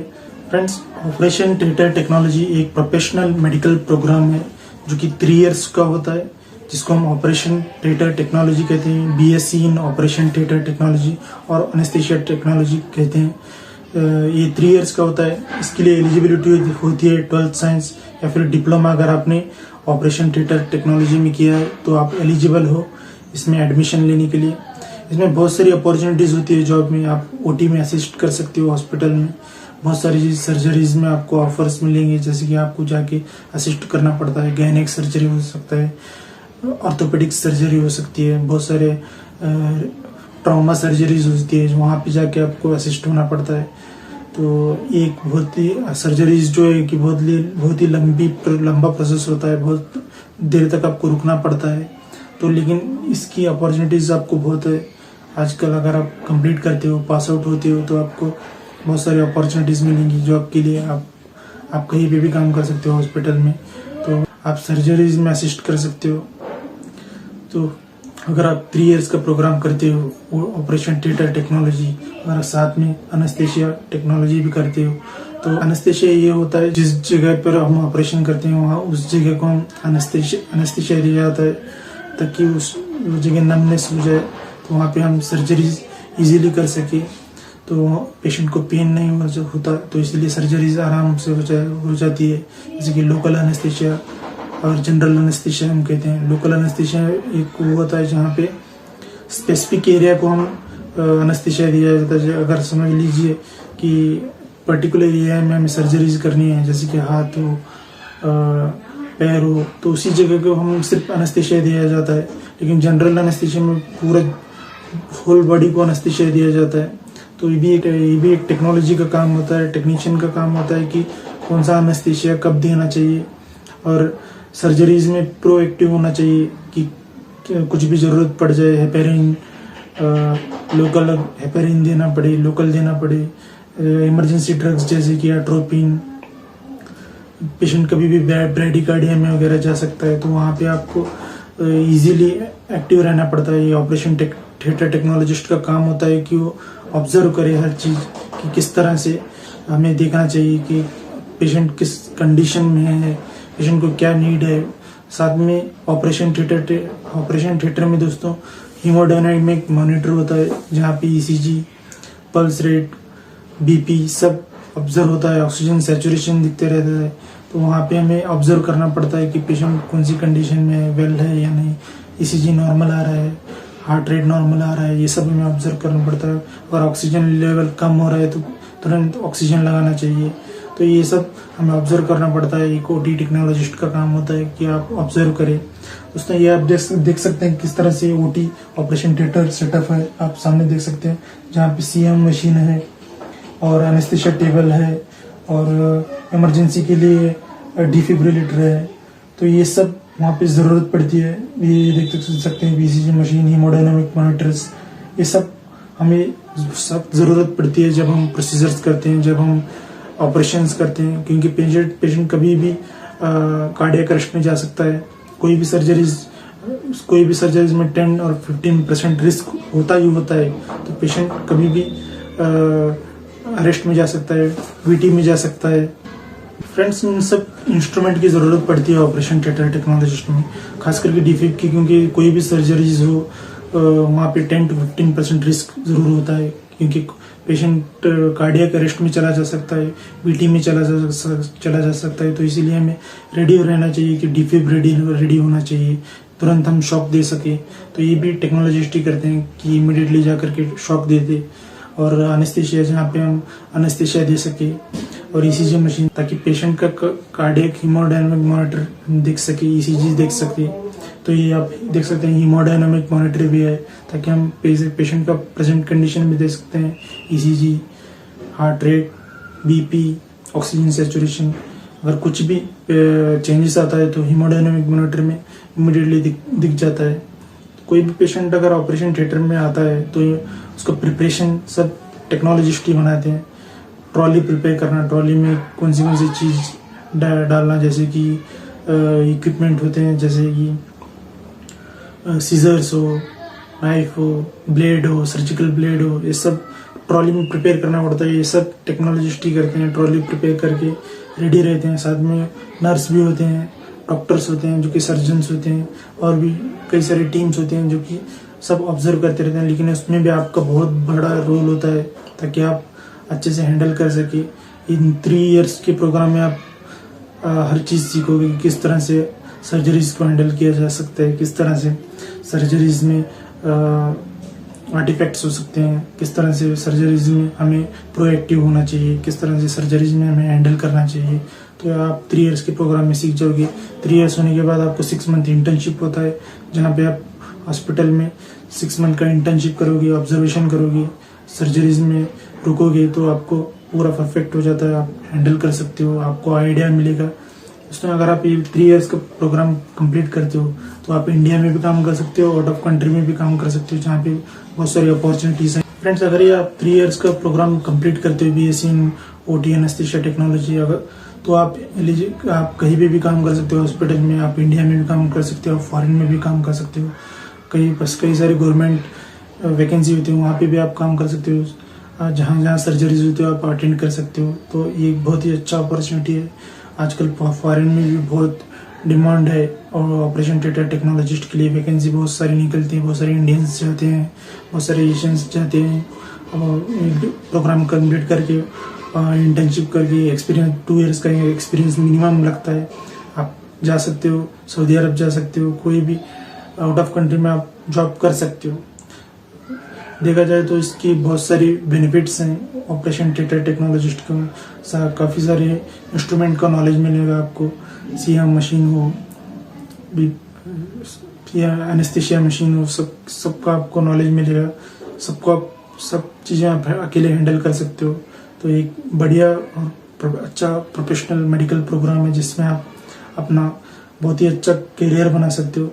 तो एक अपॉर्चुनिटी है आपके लिए। तो इस वीडियो में मैंने आपको बताया कि ऑपरेशन थिएटर टेक्नोलॉजिस्ट का काम क्या होता है, किस तरह से। तो जैसे कि फ्रेंड्स, आज की वीडियो में हमने देखा कि ऑपरेशन थिएटर टेक्नोलॉजिस्ट का काम क्या होता है, कि प्रोफेशनल मेडिकल प्रोग्राम क्या होता है, एलिजिबिलिटीज़ क्या होती है, ड्यूरेशन क्या होती है, जॉब अपॉर्चुनिटीज़ क्या होती है, आप कहाँ कहाँ काम कर सकते हो। तो एक बहुत ही बढ़िया प्रोग्राम है, जिसमें आप अपना करियर बना सकते हो। तो हमने हर टेक्नोलॉजिस्ट के बारे में जाना, medical technologist, lab technologist, dialysis technologist. तो ये भी एक बहुत ही अच्छा मेडिकल प्रोग्राम है, जिसमें आप अपना करियर बना सकते हो। तो आप ज़्यादा से ज़्यादा इस वीडियो को देखें, पूरा देखें, और शेयर करें अपने फ्रेंड्स को, ताकि वो भी जान सके कि इस प्रोग्राम का क्या बेनिफिट्स हैं। तो आप भी नॉलेज गेन करोगे, अपने फ्रेंड्स को भी शेयर करोगे, तो उनको भी पता चलेगा। तो चैनल को पूरा देखिए। चैनल, अगर आप मेरे चैनल पर नए हो तो मेरे चैनल को सब्सक्राइब कीजिए, शेयर कीजिए और फॉरवर्ड कीजिए। Thank you very much friends for watching.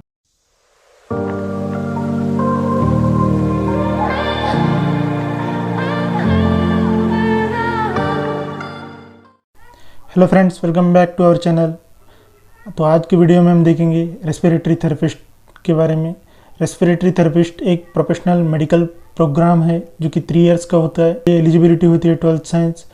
तो प्रोग्राम जो होता है 3 इयर्स का होता है। अगर ये प्रोग्राम आप पास आउट करते हो तो एज ए रेस्पिरेटरी थेरेपिस्ट आप रिक्रूट हो जाओगे। तो ज़्यादातर आपका काम आईसीयू में होता है, या फिर इमरजेंसी वार्ड में होता है, जहाँ पे आपको असिस्ट करना होता है। फ्रेंड्स, रेस्पिरेटरी थेरेपिस्ट यानी जो कि लंग्स के रिलेटेड जो डिसऑर्डर्स होते हैं, उसके लिए उसके रिलेटेड डिसीजेस को ट्रीट करते हैं, वहाँ पे असिस्ट करते हैं रेस्पिरेटरी थेरेपिस्ट। जैसे कि अस्थमा हो गया, सीओपीडी हो गया, जहाँ पे लंग्स के रिलेटेड डिसीज होते हैं, जहाँ पे ऑक्सीजन की ज़रूरत पड़ती है। जैसे कि आप लोग देख रहे हैं आजकल कोरोना कोरोना के केसेस ज़्यादा आ रहे हैं, कोरोना जैसी बीमारियां फैल रही है, तो वहाँ पे रेस्पिरेटरी थेरेपिस्ट जैसे प्रोफेशनल्स को बहुत ज़रूरत पड़ रही है हॉस्पिटल्स में, ताकि जितनी ज़्यादा रेस्पिरेटरी थेरेपिस्ट होंगे उतना ज़्यादा हैंडल कर पाएंगे। तो बहुत ही ज़्यादा अपॉर्चुनिटी होगी अगर आप प्रोग्राम कंप्लीट करते हो 3 इयर्स का, तो इन फ्यूचर में आपको बहुत ज़रूरत पड़ेगा आपको। तो आज के इस वीडियो में हम देखेंगे कि रेस्पिरेटरी थेरेपिस्ट क्या होते हैं, इनका जॉब प्रोफाइल क्या होता है, कहाँ पे ये काम कर सकते हैं। दोस्तों, रेस्पिरेटरी थेरेपिस्ट को अलाइड हेल्थ प्रोफेशनल में कंसिडर किया गया है। तो यहाँ पे रेस्पिरेटरी थेरेपिस्ट जो होते हैं वो इमरजेंसी में काम आते हैं, बहुत हेल्प करते हैं, असिस्ट करते हैं पेशेंट को। जैसे कि इमरजेंसी में आप देखिए कई बार पेशेंट को ऑक्सीजन की ज़रूरत पड़ती है, तो वहाँ पे ऑक्सीजन प्रॉपर तरीके से ऑक्सीजन नहीं ले पाते हैं पेशेंट, तो वहाँ पे ट्रैकियोस्टोमी डालने में और इंट्यूबेशन करने में रेस्पिरेटरी थेरेपिस्ट असिस्ट करते हैं। तो वहाँ पे भी इनकी बहुत ज़रूरत पड़ती है। और वेंटिलेटर को सपोर्ट करते हैं, वेंटिलेटर को हैंडल करते हैं, lung capacity, pulmonary volumes. Respiratory therapist ventilators को भी हैंडल करते हैं। वेंटिलेटर्स की जो सेटिंग्स होती है इनको बहुत जानकारी होती है, तो ये लोग भी वेंटिलेटर की सेटिंग करते हैं। सारे वाइटल साइंस जो होते हैं वेंटिलेटर्स में इन्हें सब पता होता है, या अकॉर्डिंग टू दैट ये लोग वेंटिलेटर को हैंडल करते हैं, सेटिंग करते हैं। तो एट्रियल ब्लड गैस सैंपल भी लेते हैं लोग, ये लोग सैंपल भी कलेक्ट करते हैं ब्लड का, ताकि एट्रियल ब्लड गैस को पता कर सके कितना नॉर्मल रेंज है, कितना अबनॉर्मल है।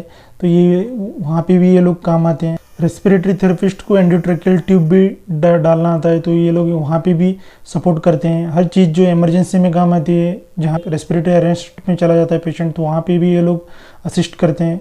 तो हर इमरजेंसी सिचुएशन में रेस्पिरेटरी थेरेपिस्ट की ज़रूरत पड़ती है। तो दोस्तों, कई बार एंडोट्रैकियल ट्यूब डालने के बाद एक्सरे भी निकालना पड़ता है, तो एंडोट्रैकियल ट्यूब डाल के एक्सरे भी निकाला जाता है। तो वहाँ पे ये लोग रेस्पिरेटरी थेरेपिस्ट अपना काम करते हैं। एंडोट्रैकियल ट्यूब डाला जाता है, फिर एक्सरे निकाला जाता है, ताकि प्रॉपर पोजीशन में एंडोट्रैकियल ट्यूब बैठा है या नहीं बैठा है वो भी देखा जाता है ये रेस्पिरेटरी थेरेपिस्ट के जरिए। कई ऐसी इमरजेंसी कंडीशंस जैसे कि ARDS, acute respiratory distress syndrome, जो कि इमरजेंसी सिचुएशन होता है, वहाँ पे भी ये लोग असिस्ट करते हैं।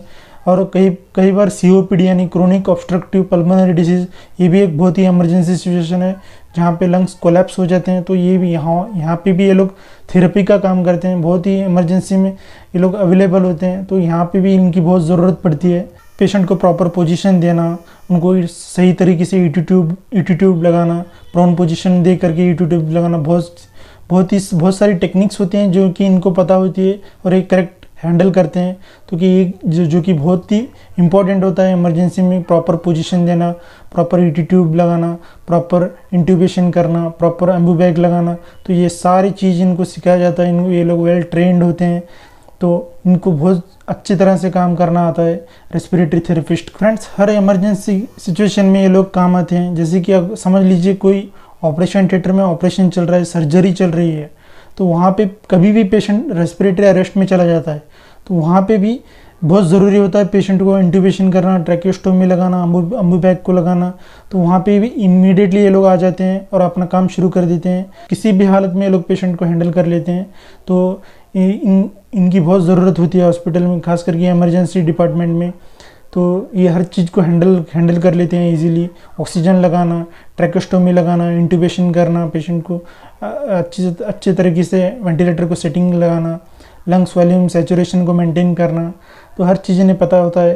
Friends, respiratory therapist pulmonary rehabilitation में भी काम करते हैं। जैसे कि पेशेंट जो आता है रेस्पिरेटरी के रिलेटेड डिसीज़ होते हैं, तो एडमिट होता है पेशेंट, जब डिस्चार्ज होता है तो प्रॉपर तरीके से उनको मेडिसिन लेना पड़ता है, प्रॉपर तरीके से केयर लेना पड़ता है। तो वो सब एडवाइस किया जाता है रेस्पिरेटरी थेरेपिस्ट के ज़रिए कि आपको कौन सी टैबलेट लेना है, किस तरह से आपका ख्याल रखना है, किस तरह से आपको एक्सरसाइज करना है। तो एक मेंटली और फिजिकली आइडियाज़ देना पड़ता है पेशेंट को। ये होता है रिहेबिलिटेशन। जो पेशेंट डिस्चार्ज होता है, जो लंग्स के रिलेटेड डिसीज़ होते हैं, जैसे कि अस्थमा हो गया, COPD, ARDS जैसी सिम्टम्स होते हैं तो उनको प्रॉपर केयर लेना पड़ता है, प्रॉपर तरीके से मेडिसिन लेना पड़ता है। तो पल्मोनरी रिहेबिलिटेशन एक मेथड है जहाँ पे हम पेशेंट को एडवाइस दे सकते हैं कि आप कौन सी मेडिसिन ले सकते हो, किस तरह से आप एक्सरसाइज कर सकते हो, किस तरह क्या क्या आपको ज़रूरी है, क्या क्या आपको डाइट करना है, क्या क्या आपको डाइट फॉलो करना है। तो हर चीज़ बताया जाता है रिहेबिलिटेशन के ज़रिए। तो ये भी काम रेस्पिरेटरी थेरेपिस्ट भी करते हैं कई बार। फ्रेंड्स, ये हो गया हॉस्पिटल के रिलेटेड जो कि रेस्पिरेटरी थेरेपिस्ट काम करते हैं। तो आइए अब वहाँ पे चलते हैं जहाँ पे इंडस्ट्रियल जगह पे भी काम करते हैं रेस्पिरेटरी थेरेपिस्ट। जो मैन्युफैक्चरर्स कंपनी होती है जैसे कि वेंटिलेटर्स, ऑक्सीमीटर्स, पल्स ऑक्सीमीटर्स, सारे जो मैन्युफैक्चरर्स करती है सारे इक्विपमेंट्स, यहाँ पे भी लिया जाता है रेस्पिरेटरी थेरेपिस्ट को भी रिक्रूट किया जाता है ताकि आइडियाज़ दे सके। तो ऐसी मैन्युफैक्चर कंपनी में भी इनको लिया जाता है, क्लिनिकल स्पेशलिस्ट बोल के लिए लिया जाता है। तो यहाँ पे भी इनकी बहुत ज़रूरत पड़ती है। तो देखा जाए तो रेस्पिरेटरी थेरेपिस्ट अगर आप प्रोग्राम करते हो तो आप इंडस्ट्री में भी काम कर सकते हो, हॉस्पिटल में भी काम कर सकते हो। तो हर जगह अपॉर्चुनिटी है आपको काम करने के लिए। फ्रेंड्स, इस वीडियो में हमने देखा कि रेस्पिरेटरी थेरेपिस्ट के क्या क्या काम होते हैं। प्रोफेशनल मेडिकल प्रोग्राम के बारे में हमने जाना कि किस तरह से डिसीज़ में ये लोग हैंडल करते हैं, किस तरह से इमरजेंसी सिचुएशन में ये लोग काम आते हैं। तो ये हो गया रेस्पिरेटरी थेरेपिस्ट के बारे में मेरा वीडियो है। तो काफ़ी सारा फ्यूचर है इसमें। रेस्पिरेटरी थेरेपिस्ट अगर आप बनते हो तो बहुत जगह आपको अपॉर्चुनिटी मिलेगी। कई बार घर जाकर भी काम करना पड़ता है, जैसे कि जो ओल्ड पेशेंट होते हैं वो हॉस्पिटल नहीं आ सकते, तो वहाँ पे कई ऐसी कंपनीज़ है जो कि होम हेल्थ केयर जैसे स्पेशलिटी अवेलेबल करती है, जहाँ पे आपको पेशेंट के घर जाना पड़ता है, वहाँ पे जाके आपको थेरेपी का काम करना पड़ता है, वहाँ पे जाके आपको पेशेंट के लिए काम करना पड़ता है, वहाँ पे जाके आपको पेशेंट को ट्रीट करना होता है। यानी कि घर जाकर के जो ओल्ड पेशेंट होते हैं उनको वहाँ जाके आपको सर्विस देना पड़ता है। तो ये भी एक बहुत अच्छा काम है जहाँ पे आप लोग हर चीज़ आपको कंफर्ट दिया जा रहा है, जहाँ कि आप पेशेंट के पास भी जा सकते हो। तो हर इमरजेंसी सिचुएशन में आप मौजूदा रहोगे, हर इमरजेंसी सिचुएशन में आप लोग प्रेजेंट रहोगे। तो आजकल आप देख रहे हैं किस तरह से कोविड-19 फैला हुआ है, यहाँ पे रेस्पिरेटरी थेरेपिस्ट को बहुत ज़्यादा डिमांड है। उनको खास करके रिक्रूट किया जाता है, खास अच्छी सैलरी दी जाती है। यहाँ पे भी आप काम कर सकते हो और फॉरेन में भी आप काम कर सकते हो। अगर आप 2-3 साल का एक्सपीरियंस करके आप फॉरेन में भी जा सकते हो। तो एक बहुत ही बेहतरीन अपॉर्चुनिटी है। एज ए रेस्पिरेटरी थेरेपिस्ट आप काम करते हो तो बहुत सारी अपॉर्चुनिटीज़ आपको जॉब के लिए। दोस्तों, अगर आपको मेरा वीडियो पसंद आया हो तो मेरे चैनल को लाइक करो। अगर आप मेरे चैनल पर नए हो तो सब्सक्राइब करो। अगर आपको कुछ रेस्पिरेटरी थेरेपिस्ट या फिर कोई भी रिलेटेड डाउट है तो आप नीचे कमेंट बॉक्स में लिख भी सकते हो ताकि मैं आपको जवाब दे सका। तो आज के वीडियो में हमने देखा कि किस तरह से रेस्पिरेटरी थेरेपिस्ट काम करते हैं, इनकी जॉब अपॉर्चुनिटीज़ क्या क्या होती है, एलिजिबिलिटीज़ क्या क्या होती है। तो ये रहा आज का वीडियो रेस्पिरेटरी थेरेपिस्ट के लिए। Thank you very much friends for watching.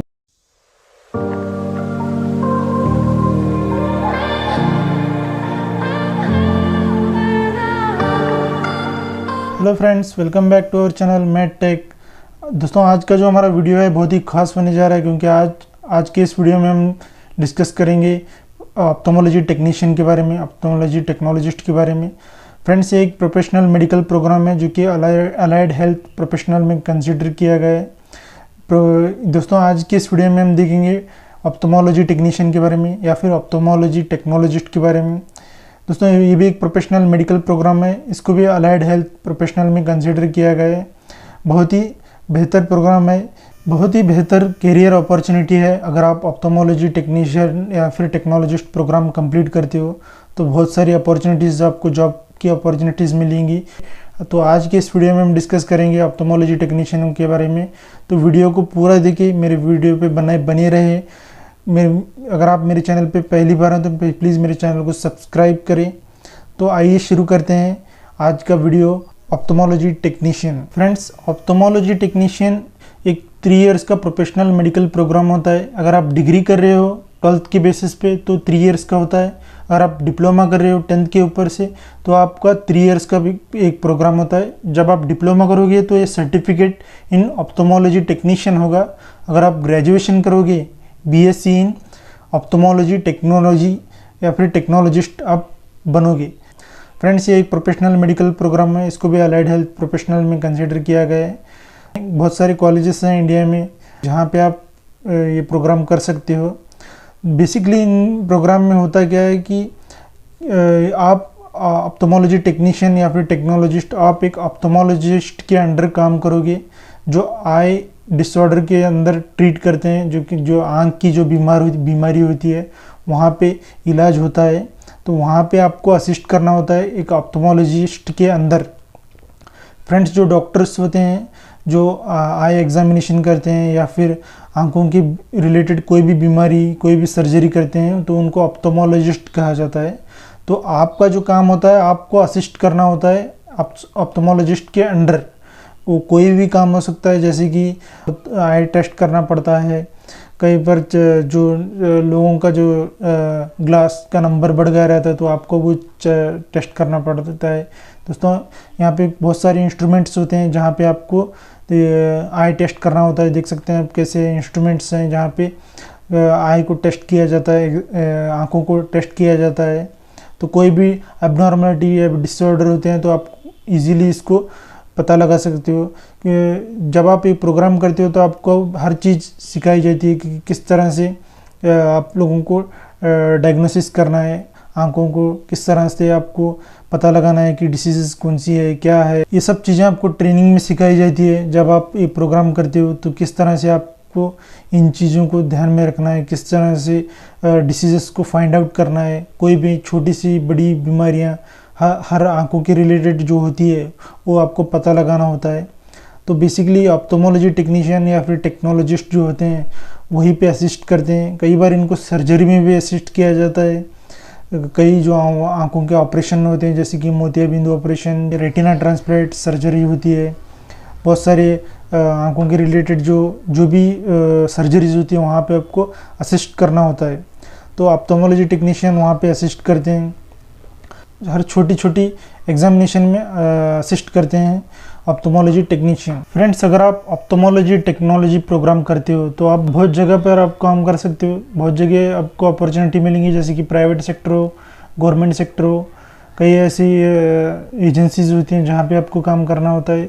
बहुत सारी जॉब अपॉर्चुनिटीज़ होती है। एज ए ऑप्थेमोलॉजी टेक्नोलॉजिस्ट आप होते हो तो बहुत सारे हॉस्पिटल में आपको रिक्रूट किया जाता है, ऑप्टोमेट्रिस्ट बोल के आपको रिक्रूट किया जाता है। बहुत सारी आपको अपॉर्चुनिटी मिलेंगी। जहाँ जहाँ पे आई केयर सेंटर होते हैं वहाँ पे भी आपको रिक्रूट किया जाता है। बहुत जगह पे आप देख सकते हैं कि लेंस बनाते हैं जिनका नंबर, चश्मे का नंबर बड़ा होता है, लेंस जिनका ग्लास नंबर बड़ा होता है, तो वहाँ पे भी ऑप्थेमोलॉजी टेक्नीशियन ही पता लगाते हैं कि कितना नंबर बड़ा है। फ्रेंड्स, बहुत जगह प्राइवेट सेक्टर में आपने देखा होगा कि जो आई सेंटर होते हैं जहाँ पे आपने देखा होगा कि लेंस बनाते हैं आँखों के, जो जिनका नंबर बड़ा होता है, तो एक मशीन के ज़रिए इसको टेस्ट किया जाता है तो पता लगता है कि कितना नंबर बड़ा है। तो उसी बेसिस पे लेंस बनाया जाता है, फिर उसको ग्लास में सनग्लास बनाया जाता है, ग्लास बनाया जाता है, तो वो पेशेंट को दिया जाता है। तो ये भी एक ऑप्थेमोलॉजी टेक्नीशियन का काम होता है कि वो पता लग जाए कि कौन सा नंबर है, क्या है, कौन सा लेंस होना चाहिए, क्या होना चाहिए। ये सब ऑप्थेमोलॉजी टेक्नीशियन ही पता लगाते हैं। बहुत सारे टेस्ट हो सकते हैं जैसे कि विजुअल एक्विलिटी टेस्ट हो, ये सब टेस्ट किया जाता है ऑप्थेमोलॉजी टेक्नीशियन के ज़रिए। कोई भी ऑप्थेमोलॉजिस्ट कोई भी पेशेंट को देखता है तो डायग्नोसिस के लिए ऑप्थेमोलॉजी टेक्नीशियन के पास भेजता है कि कौन सी टेस्ट करवाना है। बहुत सारे टेस्ट होते हैं जैसे कि ब्राइटनेस एक्विलिटी टेस्ट हो, ब्राइटनेस कॉन्ट्रास्ट टेस्ट हो, बहुत सारी टेस्ट्स हैं, उनको करना पड़ता है। तो उनको करने के बाद पता चलता है कि कौन सी बीमारी है, कौन सी आंखों की रिलेटेड बीमारी है, कौन सी डिसऑर्डर्स हैं। ये सब पता चलता है जब ऑप्थेमोलॉजी टेक्नीशियन यहाँ पे वर्क करते हैं। तो ये रहा हमारे आज के इस वीडियो में हमने देखा कि किस तरह से ऑप्थेमोलॉजी टेक्नीशियन काम करते हैं, टेक्नोलॉजिस्ट काम करते हैं, किस तरह से आंखों की बीमारी का पता लगाते हैं, किस तरह से उनकी जॉब अपॉर्चुनिटीज़ होती है। दोस्तों, ये भी एक बहुत ही अच्छा अपॉर्चुनिटी है। अगर आप कंप्लीट करते हो तो बहुत सारी अपॉर्चुनिटी आपको मिलेगी जॉब करने के लिए। आप इंडिया में भी काम कर सकते हो, आप फॉरेन में भी काम कर सकते हो। तो मेरे चैनल पर बने रहिए दोस्तों, के रिलेटेड वीडियो और बनाता रहूँगा। अगर आप मेरे चैनल पर नए हो तो मेरे चैनल को सब्सक्राइब करो, लाइक करो, शेयर करो। और कोई भी डाउट हो ऑप्थेमोलॉजी टेक्नीशियन के रिलेटेड तो मेरे नीचे इस कमेंट बॉक्स में कमेंट कीजिए ताकि मैं आपको आंसर दे सकूं। तो thank you very much friends video को पूरा देखने के लिए।